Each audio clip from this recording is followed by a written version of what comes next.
Okay, now I'm going to teach you a little bit extra about editing here. First thing I want to do is this is the couple's resort, so this is the man walking on the beach. So when I double click, you're going to see his piece here, and what's happening is that let me zoom this out so we can see the whole clip. Okay, what we have here is this is the in point and the out point. This is where the clip starts that we're going to put on the timeline, and this is just as he's about to walk into that sun strip there just before that. And then this is out, and this is the length of them saying, are you looking for relaxation? So I didn't set an out point here. It's just when I set the end point here at the start, and then after the words, are you looking for relaxation? And so when I committed the edit, it set an out point here. But this is the actual part of the clip that's on the timeline. So when all I did to show this here was double click it, and then I just used the zoom tools to zoom to a place, far enough out that I could actually see it. Now, what the thing is here is that what these frames that are before the end point and these frames that are after the out point are called handles.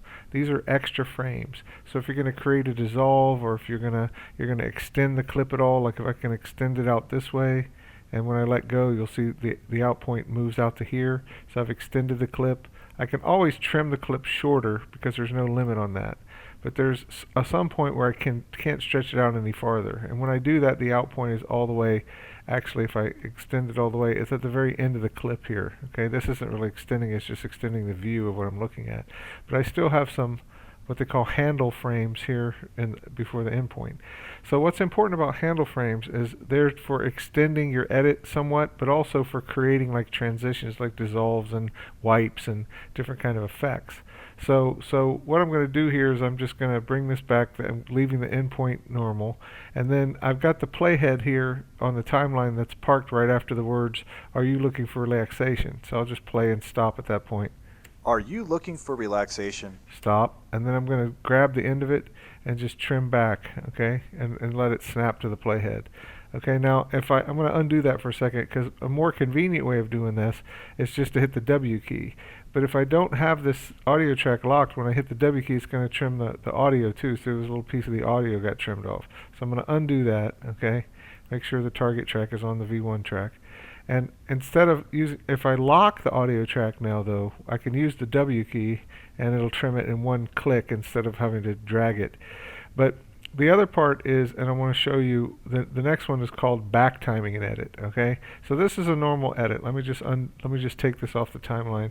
So you come in here at the beginning, you mark in, you play the first line and listen, and you're just going to stop it after, "Are you looking for relaxation?"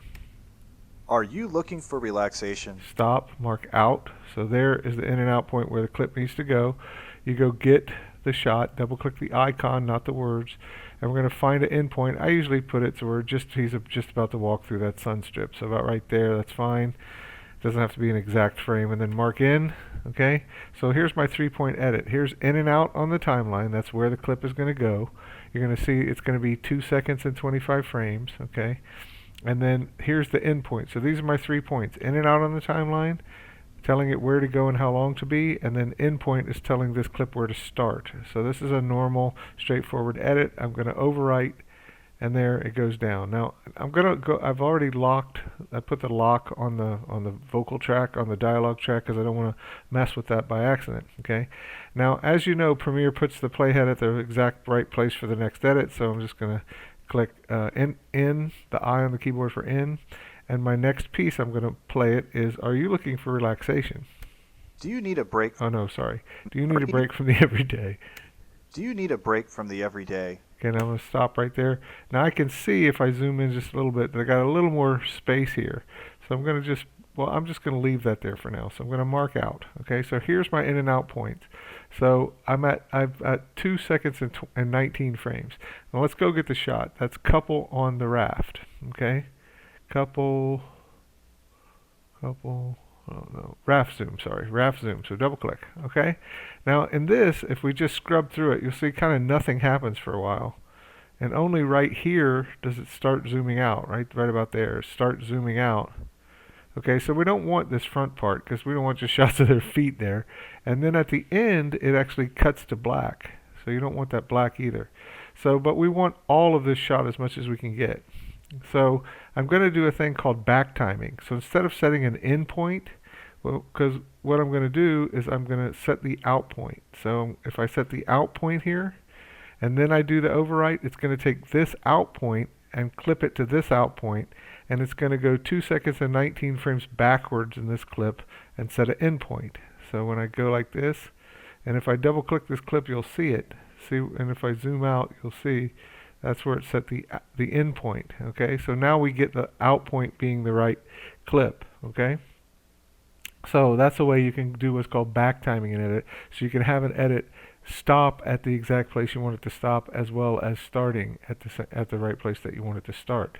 Now let me show you one other thing you can do because you have handles. Now there's no handles at the end of this one. If I double click this one and zoom out, you'll see that there are some handles that you can work with here, and you have some handles here and you have some handles on this one, okay, on this side. So you have head frames at the beginning of it, and you have tail frames on the end of this one, okay? So in that case, let's say we want this edit to happen more right when he's saying the next line.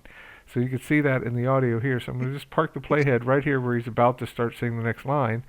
And right now we decided that this edit's happening a little early, okay? So we're going to have it happen right as this line. So we've got a couple choices. The hard part is to take this little pointer tool, which is your regular selection tool here, and move it so it's pointing toward the beginning of this clip, and then click and drag back, okay, and then click and drag this over on the other one.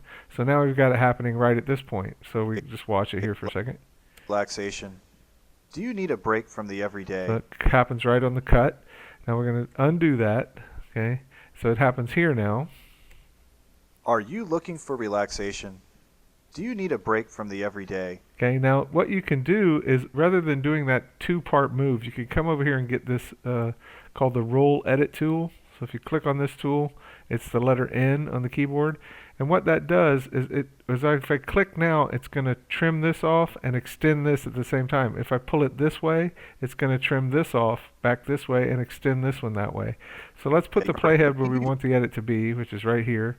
And if we want it to go this way, we can grab it and click and snap it to the playhead and let go. And in one move, it trims both clips at the same time. That's what the rolling edit does. Okay, so that's kind of a nice one to do there too. Okay, so that's a very good thing to know when you're like. So that lets you just kind of rough edit everything together. And as long as you have some tail frames and head frames to work with, you can adjust your edits kind of after the fact, and that makes it nice to be able to do that.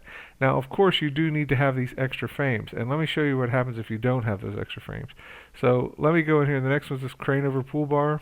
Okay, no, that's the crane over volleyball. Here's the crane over pool bar. So I'm gonna kick here. I'm just gonna hit the up arrow key, mark in, and play this line. Then come to beautiful sunny Jamaica and the couple's all-inclusive resort. Okay, so right there. Okay, so that's my out point. And now I'm gonna, instead of setting an end point, I'm gonna purposefully set this on the very last frame of this. Okay, so I'm gonna come back one frame so I'm not like in the black. So that's my out point. So I'm back timing this. So this out point is going to pin to this out point on the timeline, and then it's going to go backwards exactly 5 seconds to fill up this shot. Okay, so I'm going to hit the overwrite key, the period key, and put that down. Okay, now I'm going to put the next one, which is crane over pool volleyball, and I'm going to start this one right at the very first frame. So there's no handles on this. There's no head frames, and then I'm going to put this here. I've already got my end point. Play. The couple's Jamaican resort offers week-long all-inclusive vacation packages. Stop it right there, mark out, hit the overwrite, which is the period key, and then backslash. Now I can see, okay, now if I want to do the roll edit here, I can roll it this, I can't roll it this way because there's no extra frames here. I can roll it back this way because there's a couple extra frames on this, okay? But let's say that we just absolutely felt like we had to end this right here. So let's zoom in and say that, like the producer said, look, we've got to do this, okay?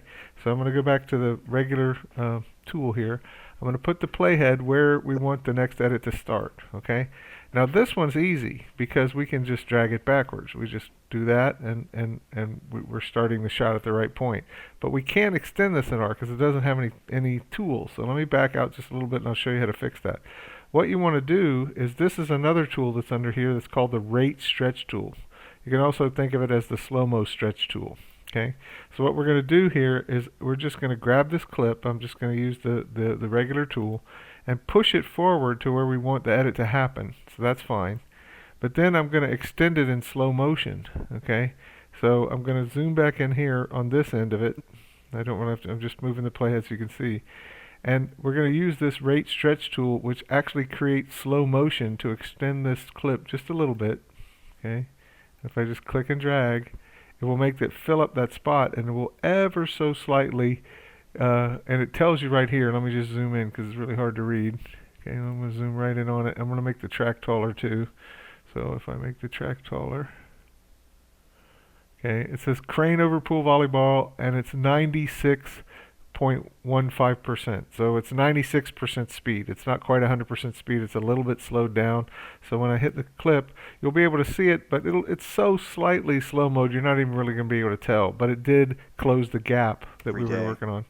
Then come to beautiful sunny Jamaica and the couple's all-inclusive resort. The couple's Jamaican resort offers week-long all-inclusive vacation packages that feature Okay, so there's another way that you can help this too, because if I double click this one, you'll see that if I gotta spread this out so you can see the in and out points. This clip ends down here where it's kind of dead. I mean, the motion kind of stops. This is kind of like when we were on the raft zoom and the feet were just not doing anything. They're just, this one gets to the end right here, and the shot just stays here for like about 2 or 3 seconds of nothing. So if we needed to let's say we needed to use it here, where we set this as the out point. Okay, so that's now the out point on the timeline. Okay, because I changed the out point here. So, but we need it to go to this next place here. Okay, so we're going to say that shot's not quite long enough to get to this, parasailing shot. But again, we can use the rate stretch tool, okay, which is the slow-mo tool, and you just grab it and just extend this to where it needs to be the next cut. And it's slowing it down about 10% here, but again, I don't think you're going to notice it that much. You have to just use a little common sense and watch after you've done it to see how much you can slow-mo it. Inclusive resort.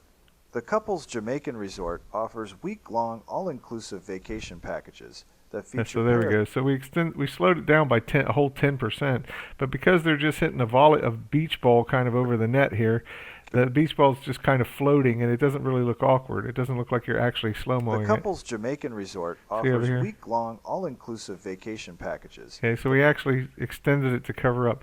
So you've got little tools like that that can help you trim in the timeline and make your clips work, even when they seem a little bit too short, where your out point or your end point needs to happen at a point that makes your clip a little too short to fill up a dialogue gap that you're trying to cover up. You can use those methods to kind of cheat with.